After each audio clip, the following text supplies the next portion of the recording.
Hello friends. कई बार हम अपने जीवन में ऐसी स्थिति में पहुंच जाते हैं जहां भावनाएं हमारे फैसलों पर पूरी तरह हावी हो जाती हैं।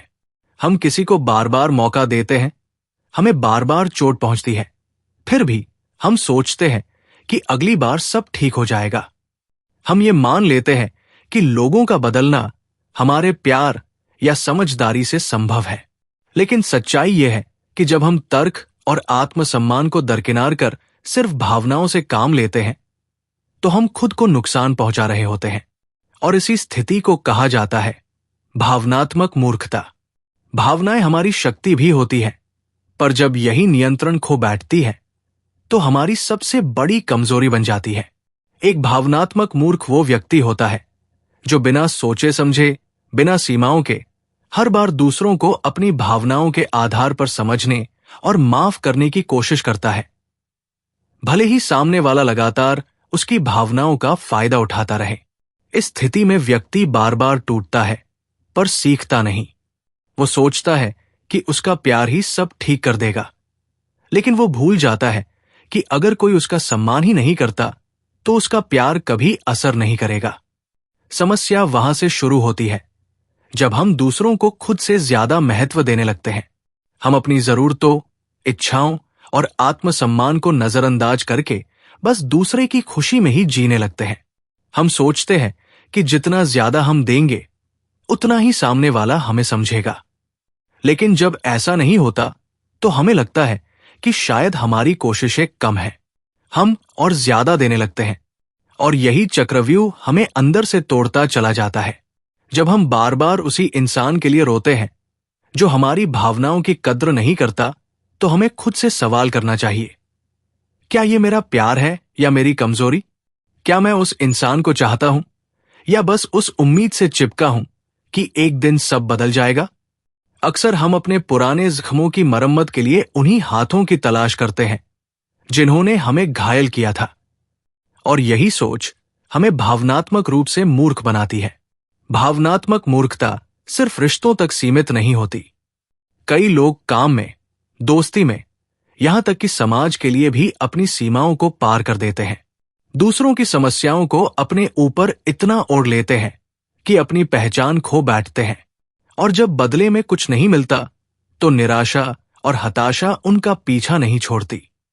वे खुद से ही नाराज रहने लगते हैं और अपने आत्मविश्वास को खो देते हैं। अब सवाल उठता है कि इस चक्र से बाहर कैसे निकला जाए। सबसे पहले हमें यह समझना होगा कि भावनात्मक होना गलत नहीं है, लेकिन उसका गुलाम बन जाना सबसे बड़ी गलती है। आपको यह सीखना होगा कि कब ना कहना है, कब दूरी बनानी है, और कब खुद को प्राथमिकता देनी है। हर बार खुद को साबित करने की जरूरत नहीं है। कुछ रिश्ते, कुछ लोग और कुछ मौके ऐसे होते हैं जिन्हें छोड़ देना ही समझदारी होती है। अपने आत्मसम्मान को प्राथमिकता देना खुदगर्जी नहीं है, बल्कि ये मानसिक और भावनात्मक सेहत के लिए जरूरी है। आप किसी को खो सकते हैं, लेकिन खुद को खोना सबसे बड़ा नुकसान होता है। इसलिए ये जरूरी है कि आप अपनी सीमाएं तय करें। हर किसी को अपनी जिंदगी में इतनी जगह न दें कि वो आपके दिल और दिमाग पर कब्जा कर ले। इसके अलावा खुद से बातचीत करना सीखिए। जब भी आप किसी चीज से टूटते हैं, खुद से पूछिए, क्या ये मेरी गलती थी? क्या मैं बार बार उसी गलती को दोहरा रहा हूं? खुद से सच्चे जवाब मांगिए, और उस जवाब के अनुसार अपने व्यवहार में बदलाव लाइए। ये आसान नहीं होगा, लेकिन धीरे धीरे आप खुद को नियंत्रित करना सीख जाएंगे। एक और अहम बात यह है कि भावनात्मक रूप से मजबूत बनने के लिए आपको आत्मनिर्भर बनना होगा। जब आप अपने अंदर वो ताकत महसूस करेंगे कि आपको किसी की जरूरत नहीं है खुश रहने के लिए, तभी आप भावनात्मक मूर्खता से बाहर आ पाएंगे। खुद से प्यार करना, अपने साथ समय बिताना, अपने शौक पूरे करना और अपनी तरक्की पर ध्यान देना, यही वो रास्ते हैं जो आपको अंदर से मजबूत बनाएंगे। हर बार किसी को साबित करना कि आप कितने अच्छे हैं, कि आप समझदार हैं, कि आप सच्चे हैं, ये थकाऊ प्रक्रिया है। सच्चाई यह है कि जिसे समझना होगा वो बिना कहे समझेगा, और जिसे नहीं समझना उसे 1000 बार समझाओ, कुछ फर्क नहीं पड़ेगा। इसलिए समय बर्बाद करने के बजाय अपनी एनर्जी खुद को बेहतर बनाने में लगाइए। आपको लोगों को खोने से डर नहीं होना चाहिए। जो लोग आपकी भावनाओं को समझते हैं वे कभी आपका साथ नहीं छोड़ेंगे, और जो छोड़ देते हैं वे कभी आपके नहीं थे। इसलिए जब कोई बार बार आपको चोट पहुंचाए, बार बार आपको नजरअंदाज करे या आपकी अच्छाई का मजाक बनाए, तो उस इंसान से दूरी बनाना ही आपकी बुद्धिमानी होगी।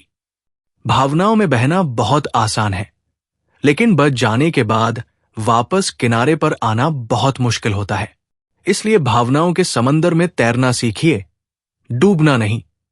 जब भी किसी चीज में फंसे, खुद से एक सवाल कीजिए, क्या मैं ये फैसला दिल से ले रहा हूं या दिमाग से? क्या ये मेरा डर है या सच्चा प्यार? क्या मैं वाकई किसी की मदद कर रहा हूं या बस खुद को साबित करना चाहता हूं? भावनात्मक मूर्खता से बाहर आने का सबसे बड़ा तरीका है खुद को समझना, अपनी जरूरतों को पहचानना और अपने आत्मसम्मान को कभी भी दूसरों के पैरों में गिरने न देना। आप बहुत खास हैं और आपकी भावनाएं भी, लेकिन जब तक आप खुद उन्हें महत्व नहीं देंगे, तब तक दुनिया उन्हें हल्के में लेती रहेगी। इसलिए आज से एक संकल्प लीजिए, अब मैं अपनी भावनाओं का गुलाम नहीं बनूंगा। मैं खुद को पहले रखूंगा, खुद से प्यार करूंगा और किसी को इतनी ताकत नहीं दूंगा कि वो मेरे मूड, मेरी खुशी या मेरी पहचान को तय करे। क्योंकि एक बार जब आप खुद को प्राथमिकता देना शुरू करते हैं, तब दुनिया भी आपको गंभीरता से लेना शुरू करती है। भावनात्मक समझदारी का मतलब ये नहीं है कि आप कठोर बन जाएं। इसका मतलब है कि आप संतुलित बने। आप महसूस करें, लेकिन नियंत्रण में। आप प्यार करें, लेकिन सीमाओं के साथ। आप भरोसा करें, लेकिन आंखें बंद करके नहीं। यही वो संतुलन है जो आपको एक समझदार और मजबूत इंसान बनाएगा। दोस्तों, भावुक होना गलत नहीं है, लेकिन अपनी भावनाओं के पीछे अंधे होकर चलना गलत है। जिंदगी में संतुलन बहुत जरूरी है। हमें अपनी भावनाओं को समझना होगा, उन्हें कंट्रोल करना होगा और उन्हें अपनी ताकत बनाना होगा। इस वीडियो में हमने जाना कि भावुक मूर्खता क्या है, इसके कारण क्या है और इसे कैसे रोका जा सकता है। हमने कुछ प्रैक्टिकल टिप्स और वास्तविक उदाहरण भी देखे। अब बारी है इन बातों को अपनी जिंदगी में लागू करने की। तो आज से एक वादा करें कि हम अपनी भावनाओं को समझेंगे, उन्हें कंट्रोल करेंगे और एक समझदार, संतुलित जिंदगी जिएंगे। अगर आपको यह वीडियो पसंद आया तो इसे लाइक करें, अपने दोस्तों के साथ शेयर करें और हमारे चैनल को सब्सक्राइब करें। आपकी भावनाएं आपकी ताकत है, उन्हें अपनी कमजोरी न बनने दें। मिलते हैं अगले वीडियो में। Thank you.